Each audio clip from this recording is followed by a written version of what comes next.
Friends, ಇವತ್ತು ಸಿರಿಧಾನ್ಯದ ಹಿಟ್ಟಿಂದ ಯಾವ ರೀತಿ ರೊಟ್ಟಿ ಮಾಡೋದು ಅಂತ ನೋಡೋಣ ಬನ್ನಿ. ಸೊ ನಾನಿಲ್ಲಿ ಇಂಗ್ರೀಡಿಯೆಂಟ್ಸ್ ತೊಗೊಂಡಿರೋದು ಒಂದು ಅರ್ಧ ಚಿಪ್ಪಷ್ಟು ಕಾಯಿ, 2 ಈರುಳ್ಳಿ, ಹಸಿಮೆಣಸಿನ್ಕಾಯಿ ಮತ್ತು ಕರಿಬೇವು ಮತ್ತು ಕೊತ್ತಂಬರಿ ಸೊಪ್ಪು. ಇಲ್ಲಿ ನಾನು ಸಿರಿಧಾನ್ಯದ ಹಿಟ್ಟು ತೊಗೊಂಡಿದ್ದೀನಿ. ಸಿರಿಧಾನ್ಯಗಳು ಅಂದರೆ ಗೊತ್ತಲ್ಲ, ಆರ್ಕ, ಉದ್ಲು, ನವಣೆ, ಬಾರ್ಲಿ, ಸೊ ಜೋಳ, ಬಿಳಿ ಜೋಳ ಬರುತ್ತೆ ನೋಡಿ, ಬಿಳಿ ಜೋಳ, ಸೊ ಇನ್ನೊಂದು ಸಜ್ಜ, ಈ ಥರ ಹಿಟ್ಟು ಒಂದು ಸೀಡ್ಸ್ ತೊಗೊಂಡ್ಬಿಟ್ಟು ಸೊ ಅದರಲ್ಲಿ ನಾನು ಹಿಟ್ಟು ಮಾಡಿಸ್ಕೊಬಂದಿರೋದು. ಇದು ಆರೋಗ್ಯಕ್ಕೂ ತುಂಬ ಒಳ್ಳೆಯದು. ಅದರಲ್ಲೂ ಎಸ್ಪೆಷಲಿ ಶುಗರ್ ಪೇಷಂಟ್ಗಳಿಗಂತೂ ಇದು ಬೆಸ್ಟ್ ರೆಸಿಪಿ ಅಂತಲೇ ಹೇಳ್ಬೋದು.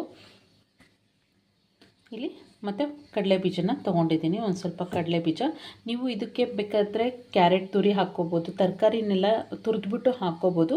ಸೊ ನಾನು ಇಲ್ಲಿ ಕ್ಯಾರೆಟ್ ತೊಗೊಂಡಿಲ್ಲ. ಸೊ ಇಷ್ಟು ತೊಗೊಂಡಿರೋದು ಇಂಗ್ರೀಡಿಯೆಂಟ್ಸು. ಯಾವ ರೀತಿ ಮಾಡೋದು ಅಂತ ನೋಡೋಣ.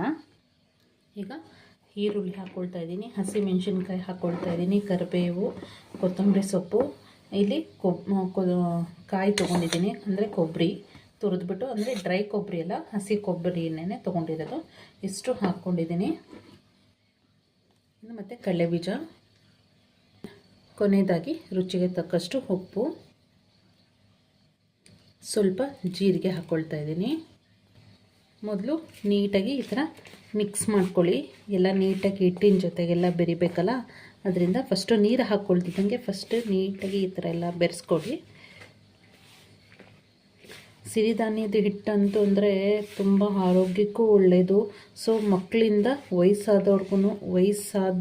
ಆಗಿರೋರ್ಗೂ ಸಹ ಇದು ತುಂಬ ಹೆಲ್ತಿಯಾಗಿರುತ್ತೆ. ಈ ರೀತಿ ಖಂಡಿತವಾಗ್ಲೂ ಮನೇಲಿ ಮಾಡಿಕೊಡಿ.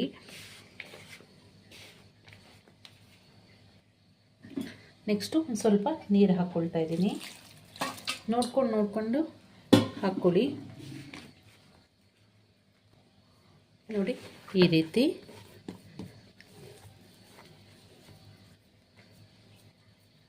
ನೋಡಿ, ಈ ರೀತಿ ಉಂಡೆ ಕೊಟ್ಟ ಅದಕ್ಕೆ ನೀವು ಕಲಿಸ್ಕೋಬೇಕು.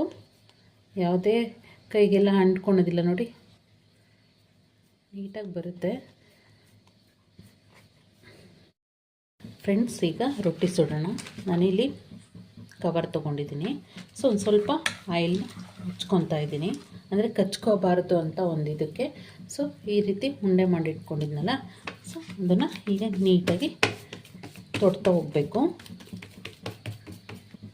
ನೋಡಿ, ಫೈನಲಿ ಈ ರೀತಿ ತೊಟ್ಕೊಂಡಿದ್ದೀನಿ. ತೆಳ್ಳಗೆ ತೊಟ್ಕೋಬೇಕು, ದಪ್ಪ ತೊಟ್ಕೋಬಾರ್ದು. ತೆಳ್ಳಗೆ ತೊಟ್ಕೊಂಡಾಗ ಒಂಥರ ಟೇಸ್ಟು ಚೆನ್ನಾಗಿರುತ್ತೆ, ಆ ಒಂದು ಕ್ರಿಸ್ಪಿನೆಸ್ಸು ತುಂಬ ಟೇಸ್ಟಾಗಿರುತ್ತೆ. ಸೊ ದಪ್ಪಕ್ಕೆ ಸುಟ್ಕೊಂಡಾಗ ಅರ್ಧ ಬರ್ಧ ಬೇಯೋ ಚಾನ್ಸಸ್ ಎಲ್ಲ ಇರುತ್ತಲ್ಲ, ಅದರಿಂದ ನೀವು ತೆಳ್ಳಗೆ ಸುಟ್ಕೊಳ್ಳಿ. ಇಲ್ಲಿ ನಾನು ರೊಟ್ಟಿ ಹೆಂಚಿಟ್ಕೊಂಡಿದ್ದೀನಿ. ಸೊ ಈಗ ಒಂದು ಸ್ವಲ್ಪ ಆಯಿಲಲ್ಲಿ ಒಂದು ಸ್ವಲ್ಪ ಕಾಟನ್ ಬಟ್ಟೆ ತೊಗೊಂಡು, ಸೊ ಆಯಿಲ್ ತೊಗೊಂಡು ನೀಟಾಗಿ ಸ್ಪ್ರೆಡ್ ಮಾಡ್ಕೋಬೇಕು. ಇದು ನಾರ್ಮಲ್ ತವ, ಸೊ ಐರನ್ ತವ, ಅದರಿಂದ ನಾನು ಸ್ವಲ್ಪ ಆಯಿಲ್ ಹಚ್ಕೊತಾ ಇದ್ದೀನಿ. ನಾನ್ ಸ್ಟಿಕ್ ಆಗಿದ್ರೆ ಏನು ಅವಶ್ಯಕತೆ ಇರಲ್ಲ. ಸೊ ಇದು ನಾರ್ಮಲ್ ತವ ಆಗಿರೋದ್ರಿಂದ, ಐರನ್ ತವ ಆಗಿರೋದ್ರಿಂದ ಸೊ ನಾನು ಆಯಿಲ್ ಅಪ್ಲೈ ಮಾಡ್ಕೊತಾ ಇದ್ದೀನಿ. ನೋಡಿ, ಈ ರೀತಿ ತೊಗೊಂಡು ಈ ರೀತಿ ಹೆಂಚ್ ಮೇಲೆ ಹಾಕಬೇಕು. ನೀವು ಸಿಮ್ಮಲ್ಲಿ ಇಟ್ಕೊಂಡೇ ಬೇಯಿಸ್ಬೇಕು, ಜಾಸ್ತಿ ಜೋರಾಗಿ ಇಟ್ಕೊಂಡು ಬೇಯಿಸ್ಬೇಡಿ ರೊಟ್ಟಿನ.